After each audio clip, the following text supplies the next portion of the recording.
नमस्कार दोस्तों, आज की ये जो पूरी कहानी है ये गुजरात के भरूच की है। सुबह का टाइम होता है, लोग अपनी अपने कंपनियों में ड्यूटी के लिए जा रहे होते हैं। तभी लोग देखते हैं कि कुछ कुत्ते एक नाला से एक पॉलीथीन निकाल रहे होते हैं खींच खींच के, और एक दूसरे से छीन रहे होते हैं। इस छीना झपटी में वो पॉलीथीन फट जाती है। पॉलीथीन जैसे ही फटती है, वो लोग जब वहाँ पर रुक करके ठहर करके देख रहे होते हैं, जो ड्यूटी जाने वाले लोग होते हैं, जैसे ही पॉलीथीन फट जाती है दोस्तों, उनके पैरों तले जमीन खिसक जाती है। वो पॉलीथीन के अंदर से कुछ ऐसा नज़ारा दिखता है। दरअसल दोस्तों, उस पॉलीथीन के अंदर एक इंसानी सर होता है। जैसे ही वो सर देखते हैं, बाहर निकलता है, लोगों के पैरों तले से ज़मीन खिसक जाती है, लोग घबरा जाते हैं। उसके बाद वहीं स्थानीय जो पुलिस होती है, पुलिस से संपर्क करते हैं लोग और उस घटना की जानकारी देते हैं। पुलिस मौके पर जब पहुंचती है तो वहां जाकर के देखती है वो इंसानी सर होता है। उसको कब्जे में ले लेती है पुलिस। उसके बाद पुलिस जो है उस एरिया में और छानबीन करने लगती है, क्योंकि ये सिर्फ सर था और बाकी बॉडी के कई हिस्से जो थे वो गायब थे। अभी तक उनका पता नहीं चला था। पुलिस उस बॉडी के बाकी जो हिस्से होते हैं उनको ढूंढने में लग जाती है। वहाँ पुलिस आसपास नालियों में छानबीन करती है, लेकिन वहाँ कुछ हाथ नहीं लगता है। धीरे धीरे वक्त बीतता है, शाम होने को आ जाती है, लेकिन अभी तक सर के अलावा पुलिस के हाथ और कुछ नहीं लगा था। अब दोस्तों, शाम होते होते भरूच के एक दूसरे इलाके में नाले में ही एक घुटने से नीचे की टांग मिलती है, जो कि उसी इंसान का शरीर होता है। अब पुलिस के समझ में ये बात आ चुकी थी कि व्यक्ति जो भी है, जिसने भी ये कत्ल किया है, बहुत शातिर है और उसने शहर के कई अलग अलग जगह में नालों में उसके शरीर को फेंक दिया है। इस तरह से दोस्तों, पुलिस अब अलग अलग शहर के जो हिस्से होते हैं वहाँ खोजबीन करना चालू कर देती है। अलग अलग नालों में जहाँ पर संदिग्ध समझ में आता है, पुलिस वो हर जगह तलाशने लगती है। अब धीरे धीरे करके 3 दिन लग जाते हैं। पुलिस उस शरीर के सारे बॉडी पार्ट हासिल कर लेती है। जब उनको जोड़ करके रखा जाता है, तब एक आकार समझ में आता है, एक आदमी का आकार मिलता है कि हाँ, शायद ये कोई आदमी था जिसकी उम्र रही होगी 30 साल के आसपास, और उसको जो है इस बेरहमी से किसने ये काम किया होगा। पुलिस अब आगे की तफ्तीश में लग जाती है। दोस्तों, फॉरेंसिक टीम भी आ जाती है। फॉरेंसिक टीम अपनी जांच करती है, बॉडी का पूरा पोस्टमार्टम होता है। तब जाकर एक बात पता चलती है, जब रिपोर्ट आती है, कि ये जो व्यक्ति था, इसका अभी ही 10-12 दिन पहले एक दांतों का ऑपरेशन हुआ था, जिससे ये सुराग मिल सकता था। जिस डॉक्टर ने किया होगा उसके पास इस व्यक्ति का नाम, पता, एड्रेस, सारा कुछ मौजूद होगा। पुलिस अलग अलग शहर के जितने भी, पूरे भरूच में जितने भी डेंटिस्ट थे, वहाँ पुलिस जाकर के और इस आदमी के बारे में जानकारी करने लगती है और बोलती है कि हाल ही में अभी 10-12 दिन के अंदर अंदर आप लोगों ने जितने भी व्यक्तियों के दांतों के ऑपरेशन किए हैं वो सारी लिस्ट हमको दिखाइए। अब दोस्तों, शहर के अलग अलग इलाके के जितने भी डेंटिस्ट थे वो सारी लिस्ट निकाल के पुलिस को दे देते हैं। लिस्ट बहुत लंबी होती है और पुलिस को उससे कुछ सुराग मिलता नहीं है। उसके बाद दोस्तों, पुलिस उस बॉडी को ध्यान से देखती है तो उसके हाथ में एक टैटू का निशान होता है और डेंटिस्ट को वो टैटू का निशान भेज दिया जाता है। शहर में जितने भी डेंटिस्ट होते हैं सबके पास वो निशान पहुंच जाता है, जो टैटू का उसके हाथ में बना हुआ था। और उसको देखने के बाद डॉक्टर जो है अपनी अपनी छानबीन करने लगते हैं। तभी एक डेंटिस्ट होता है जिसको उस टैटू के बारे में जानकारी होती है और वो पता कर लेता है आखिरकार ये व्यक्ति कौन था जो ऑपरेशन कराने आया था, और उसका पूरा नाम, एड्रेस, हर चीज निकाल करके वो पुलिस को दे देता है। अब दोस्तों, डेंटिस्ट के द्वारा पुलिस को उस व्यक्ति का नाम, पता, एड्रेस मिल जाता है। वो व्यक्ति यूपी के बिजनौर का रहने वाला होता है, जो कि भरूच में काम करने के इरादे से गया हुआ था। वहां पर वो काम करता था कंपनी में और उसी से पैसे कमा करके वहीं रूम लेकर के रहता था।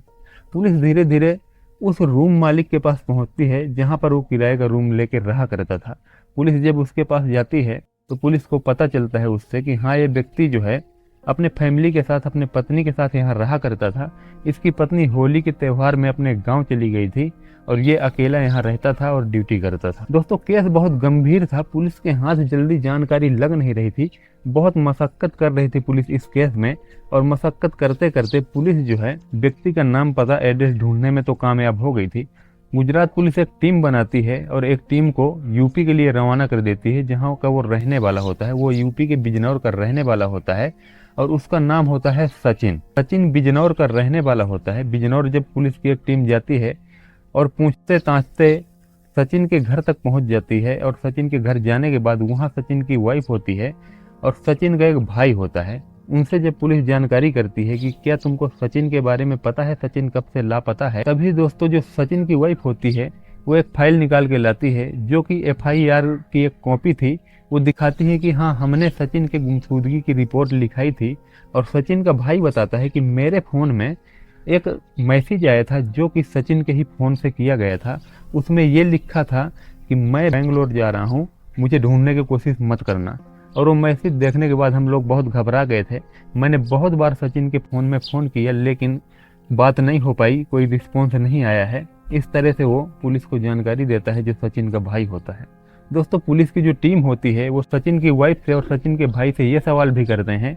सचिन की जो पत्नी है वो तो होली पर यहाँ आ गई थी और होली के बाद सचिन वहाँ काम कर रहा था, लेकिन अगर सचिन का कोई यार दोस्त जो सचिन को जानता हो या फिर सचिन का मिलना जुलना जिससे हो वहाँ पर उसके बारे में जानते हैं। तभी सचिन की वाइफ पुलिस को बताती है कि हाँ, सचिन से मिलना जुलना एक शख्स का रहता था जो कि यहीं बिजनौर का रहने वाला है, लेकिन वो भी अपनी वाइफ को लेकर के वहीं भरूच में रहता था और वो भी जॉब करता था।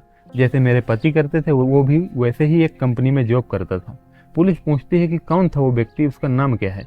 सचिन की वाइफ जो होती है वो उस व्यक्ति का नाम शैलेंद्र बताती है कि शैलेंद्र सचिन का दोस्त था और अक्सर जो है मिलने आता रहता था।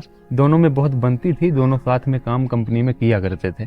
तमाम ऐसी जानकारी जब पुलिस को मिल जाती है उसके बाद दोस्तों पुलिस जो होती है वो सचिन की वाइफ से शैलेंद्र का कॉन्टैक्ट नंबर निकालती है। कॉन्टैक्ट नंबर निकालने के बाद पुलिस उस नंबर की जानकारी करती है, नंबर को ट्रेस करती है तो पता चलता है कि उस नंबर की लोकेशन वहीं बिजनौर में ही दर्शा रही होती है। पुलिस उस लोकेशन पर जा करके जब उसके पास पहुंचती है और उससे पूछताछ करती है तो वो पुलिस को बताता है कि मैं तो वहां से करीब 15-20 दिन पहले ही गांव आ चुका हूं और मुझे जानकारी नहीं है।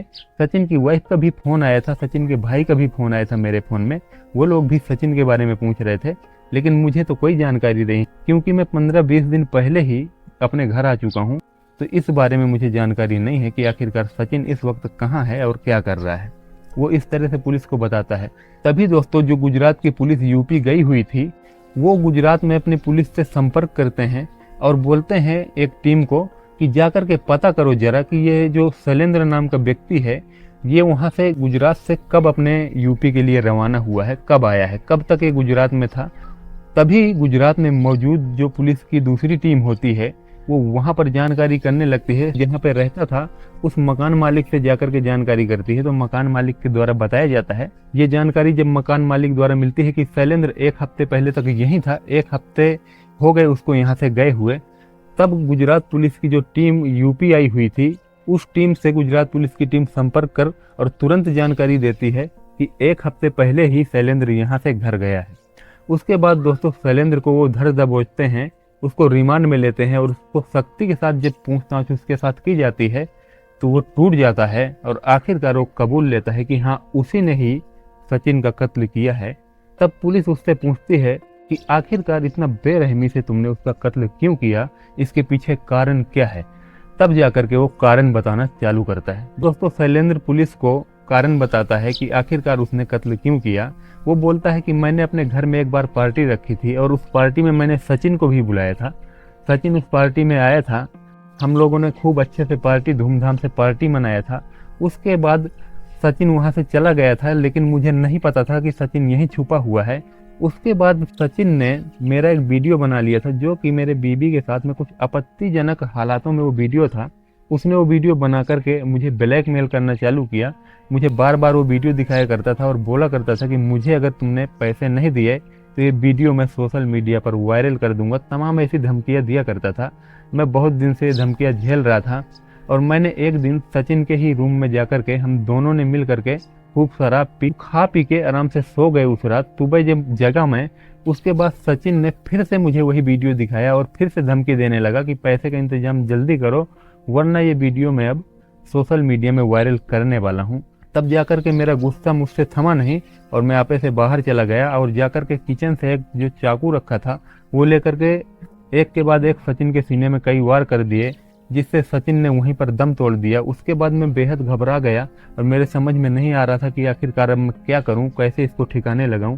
तब जाकर के कुछ देर सोचने के बाद मैंने उसके शरीर के 9 अलग अलग टुकड़े करके और उसको शहर के अलग अलग नालों में अलग अलग लोकेशन में फेंकने का सोचा। और उसके लिए मैंने अपना भेष बदला।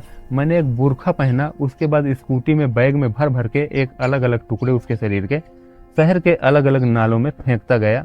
और जब मैंने ये सब कर लिया, उसके बाद मैंने सचिन के ही फ़ोन से, सचिन के भाई के फ़ोन में एक मैसेज कर दिया कि मैं बेंगलुरु जा रहा हूँ, मुझे ढूंढने की कोशिश मत करना, ताकि सचिन के घर वालों को लगे कि सचिन जो है अपनी मर्जी से कहीं चला गया है और वो वापस नहीं आएगा, तो इसमें वो लोग घबराएंगे नहीं, उसको ढूंढने की कोशिश नहीं करेंगे, तो मेरी पोल नहीं खुलेगी। इस तरह से मैंने सबूत छिपाने की कोशिश की थी। दोस्तों, इस तरह जब पुलिस को बताता है पूरी कहानी अब सामने आ जाती है।